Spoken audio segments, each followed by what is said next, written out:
तो नमस्कार, स्वागत है आपको अपने इस चैनल हार्ड हैबिट्स के में। 99% पशुपालक नहीं जानते हैं कि अपनी गाय भैंस को कपास की खली खिलानी चाहिए या सरसों की खली खिलानी चाहिए या फिर मूंगफली की खली देनी चाहिए। कौन सी खली है गाय भैंस के लिए सबसे अच्छी?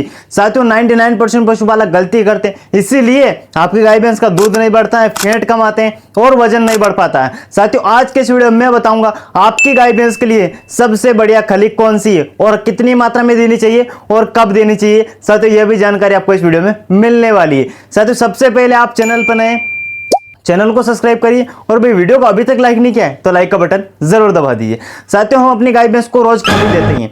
कई सारे लोग 1 किलो खल रोज खिलाते हैं, कई सारे पशुपालक 2 खली रोज खिलाते हैं और कई सारे पशुपालक मैंने देखे हैं केवल सरसों की खली देते हैं। कई सारे पशुपालक मैंने देखे हैं जो अपनी गाय भैंस को कपास की खली खिला रहे हैं।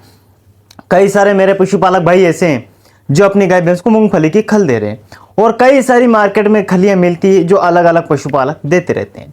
अब सबसे बड़ा लॉजिक और सबसे बड़ी टेंशन की बात यहीं पर आती है कि क्या हमें कपास की खली ही देनी चाहिए या हमें केवल अपने सरसों की खली ही खिलानी चाहिए या फिर हमें मूंगफली की खल देनी चाहिए। क्या इन तीनों खलों में सबसे बेस्ट खली कौन सी है? और ये जो 3 प्रकार की खलियां हैं, ये सारा तीनों एक तरह का काम करती है या तीनों अलग अलग काम करती है? साथियों, सबसे पहले मैं आपको बता दूं कि जो सरसों की खली है और मूंगफली की खली और जो अपने कपास की खली है, साथियों इन तीनों खलियों का काम अलग अलग होता है। ये तीनों की तासीर अलग है, तीनों का काम अलग है, तीनों की पचावट अलग है, तीनों का फार्मूला भी अलग होता है। तो आप इस वहम में मत रहिए कि तीनों एक प्रकार की खली, ये तीनों अलग अलग खली। सबसे पहले मैं कपास की बात करूं तो साथियों कपास की तासीर हमेशा नॉर्मल रहती है, न ज़्यादा ठंडी न ज़्यादा गर्म रहती है। हाँ, ठंडी ज़्यादा रहती है, फिर भी मैं बात करूँ तो कपास की तासीर ठंडी रहती है, यानी कपास की खली जो रहती है वह ठंडी रहती है। कपास की खली खाने वाला पशु के फैट ज़्यादा आते हैं लेकिन दूध कम देता है, इस बात का ध्यान रखें।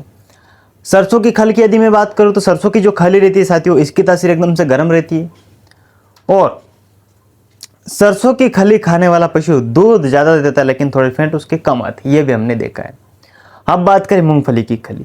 जो मूंगफली की खल रहती है इसकी तासीर न तो ज़्यादा गर्म रहती है न ज़्यादा ठंडी रहती, बीच की रहती है और इससे न तो ज़्यादा दूध बढ़ता है और ना ज़्यादा इससे फैट आते हैं, यानी नॉर्मली सबसे हल्की यदि खल कोई सी है तो साथियों वो मूंगफली की खली। अब आपको करना क्या है? अब आप यहाँ से कंफ्यूज हो गए होंगे कि यार एक खली खिलाऊंगे तो दूध घट जाएगा और एक तरह की यदि मैं खल दूंगा तो गाय भैंस के फैट घट जाएंगे। साथियों, हमेशा आप अपने पशु को कभी भी केवल खली मत दीजिए। 99% पशुपालक ये गलती करते हैं, वह केवल क्या करते, केवल खल देते, खल कभी नहीं देना। खल के साथ आप उसको अनाज दीजिए, या तो बाजरा दीजिए या गेहूं का दलिया दीजिए, मकई दीजिए, मेथी दाना दीजिए। ये सारे अनाज में से कोई सा एक अनाज आप उसको एक समय अनाज दीजिए और एक समय आप खल देंगे तो आपकी गाय में इसका दूध अचानक से बढ़ जाएगा। और हाँ, यदि आप खल खिलाना चाहते हैं और खल से वास्तव में दूध बढ़ाना चाहते हैं तो 1 किलो तो आपको लेनी है मूंगफली की खल, 1 किलो आपको लेना है यहाँ पर सोयाबीन की खल और 1 किलो आपको लेना, 1 किलो लेना आपको यहाँ पर सरसों की खल और 1 किलो लेना आपको यहाँ पर अपने कपास की खल। इन 3 प्रकार की खली आपको लेनी है और बराबर मात्रा में मिला लेनी और 1 किलो आपको रोज अपनी गाय भैंस को खिलाना है बस। अगर आप कट्टे से लाना चाहते तो 10 किलो मूंगफली की खल लीजिए, 10 किलो आपने लिए कपास की खली और 10 किलो आप लीजिए यहाँ पर अपने सरसों की खली। तीनों खलियों को अच्छे से मिक्स कर दीजिए और इन तीनों जब अच्छे से मिक्स हो जाए तो इसी में से हमें 1 किलो खल लेनी और अपनी गाय भैंस को दे देना है। जब 3 प्रकार की खलियां हम अपनी गाय भैंस को एक साथ खिलाएंगे तो साथियों हमारी गाय भैंस का दूध भी नहीं घटेगा, फैट भी नहीं घटेंगे, हमारी गाय भैंस में ज़्यादा गर्मी भी नहीं होगी, ज़्यादा ठंडी भी नहीं होगी। कई बार लोग क्या करते हैं 12 ही महीने कपास की खल देते हैं, इसीलिए आपकी गाय भैंस गर्मी पर आना बंद हो जाती है, इसीलिए आपकी गाय भैंस हीट पर नहीं आती, इसीलिए आपकी गाय भैंस मां नहीं बन पा रही है। तो हमेशा उसको तीनों प्रकार की खल दीजिए।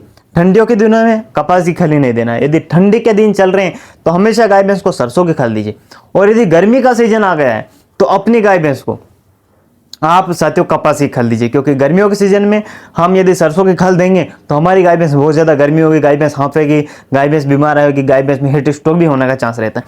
तो इसलिए गर्मियों के दिनों में हमें सोयाबीन की, अपने गर्मियों के दिनों में हमें सरसों की खल गाय भैंस को नहीं देनी, गर्मियों के दिनों में हमें हमेशा कपास की खल देनी और ठंडियों के दिनों में आप हमेशा उसको सरसों की खल दीजिए। अब बात फिर वहीं पर आकर अटक जाती है, सर एक तरह की खल देंगे तो फिर दूध घटेगा, फिर फैट घटेंगे। तो साथियों आप हमेशा तीनों प्रकार की खल लीजिए और उसमें से तीनों को बराबर मात्रा में लीजिए और उसमें से 1 किलो खल निकालकर हमेशा अपनी गाय भैंस को दीजिए। हमेशा दिन में एक बार अपनी गाय भैंस को खल देना है। 1 किलो दे सकते हैं, 2 किलो भी दे सकते हैं और 3 किलो भी दे सकते हैं, लेकिन एक समय देना। दोनों टाइम गाय भैंस को खली साथियों नहीं खिलानी। एक टाइम आपको खल देनी है और एक टाइम हमेशा साथियों आप अपनी गाय भैंस को या तो गेहूं का दलिया, सोयाबीन का, मक्का का, बाजरे का, कोई सा भी ज्वार का, एक टाइम उसको दलिया आप जरूर दीजिए। एक तरह की खल हमें ज्यादा दिन तक नहीं देनी। कई लोग गलती करते 5 साल से केवल कपास की खली खिला रहे, गलत काम कर रहे हैं। इसीलिए आपकी गाय भैंस के दूध घट रहा है, इसीलिए आपकी गाय भैंस सही से दूध नहीं दे पाती, इसलिए आपकी गाय भैंस मोटी ताजी नहीं हो रही, इसलिए आपकी गाय भैंस की फैट नहीं बढ़ रही। हमेशा उसको एक तरह की खली हमें कभी नहीं देनी चाहिए। कई लोग क्या करते हैं, केवल सोयाबीन की खली देते हैं, कई लोग केवल अपने मूंगफली की खली देते, 12 महीने मूंगफली की खल खिलाते, नुकसान करती है भाई। एक तरह की खली में ज़्यादा विटामिन, ज़्यादा मिनरल नहीं होता है और आपकी गाय भैंस का पेट खराब हो जाता है। 2 से 3 तरह की खल साथियों हम जब भी मिक्स करके देते हैं, हमारी गाय भैंस में लाजवाब फायदा होता है। लंबे समय तक तो कभी भी अपनी गाय भैंस को एक तरह की खल नहीं देनी चाहिए। अब कई लोग बोलेंगे, अरे सर मैं तो दे रहा हूं, मेरे पास तो भैंस है जिसको मैं 2 साल से लगातार कपास की मोहन भोग खिला रहा हूँ, चंद्र भोग खिला रहा हूँ, अलग अलग खली का नाम आता है ना सर, एक तरह की नहीं देनी। फिर वही गलती करते हैं, आप एक तरह की खल खिला देते हैं, इसीलिए आपका प्रॉपर दूध नहीं बढ़ पाता। गाय भैंस का वजन बढ़ाना, गाय भैंस का दूध बढ़ाना, गाय भैंस का फैट बढ़ाना, गाय भैंस का हाजमा सही रखना चाहते हो तो उसको हमेशा ये 3 तरह की खली मिक्स करके ही दीजिए। केवल आप खल देंगे तो उससे गाय भैंस में नुकसान भी होगा, गाय भैंस में कैल्शियम की कमी होगी, गाय भैंस बीमार होने का भी चांस रहेगा। तो हमेशा तीनों तरह की खल लीजिए, मिक्स करके ही अपने गाय भैंस को दीजिए। आप बात करें कि हम तीनों तरह की खल गाभिन गाय भैंस को दे सकते हैं, तो बिल्कुल दे सकते हैं। कोई आपके पास प्रेग्नेंट भैंस है उसको आप दे सकते हैं। यदि कोई आप अपने बछड़े का वजन बढ़ाना चाहते हैं तो उसको भी तीनों प्रकार की खली मिक्स करके खिलाइए। बकरी को खिला सकते हैं, पाड़े को, पड़िया को, जोटी को, गाय को, सभी को खिला सकते हैं। आपकी गाय भैंस जितना ज्यादा दूध दे उसको उतनी ही ज्यादा आपको खल खिलानी। सबसे बड़ा सवाल एक और हर पशुपालक के दिमाग में घूमता रहता है, गाय भैंस को खल सूखी देनी चाहिए, भिगो कर देनी चाहिए। साथियों साइंटिफिक तरीका तो यह कहता है कि गाय हो चाहे भैंस हो, हमेशा उसको खली भिगो कर ही देना चाहिए। सूखी खल गाय भैंस में नुकसान करती है, गाय भैंस में पचती नहीं है और अच्छे से गुण नहीं करती है। हमेशा गाय भैंस को जो भी आप खल दे रहे हैं, खली दे रहे हैं, हमेशा उसको भिगोइए। आधे घंटे, 15 मिनट, 20 मिनट भी आप उसको भिगो कर अपनी गाय भैंस को दीजिए तो वह ज़्यादा फायदा करेगी। कई लोग बोलते हैं सर मेरी गाय भीगी हुई खल नहीं खाती, सूखी दीजिए। भाई अब हम भी क्या कर सकते हैं, नहीं खाती फिर भी आप एक काम कर सकते हैं। यदि आपकी गाय भैंस भीगी हुई खिल नहीं खा रही है, पानी में गली हुई खल नहीं खाती है, तो खली को पहले भिगोइए, फिर पानी को निचोड़ दीजिए, उसके ऊपर थोड़ा आटा डाल दीजिए, थोड़ा नमक डाल दीजिए, थोड़ा हिमालय बत्ती से डाल दीजिए, फिर अपनी गाय भैंस के सामने रखिए। आपकी गाय भैंस भीगी हुई खल धीरे धीरे खाने लग जाएगी। साइंटिफिक तरीका यही है, हमेशा गाय भैंस को भीगी हुई खल ही देनी चाहिए। सूखी खल नुकसान करती है और फायदा कम करती है।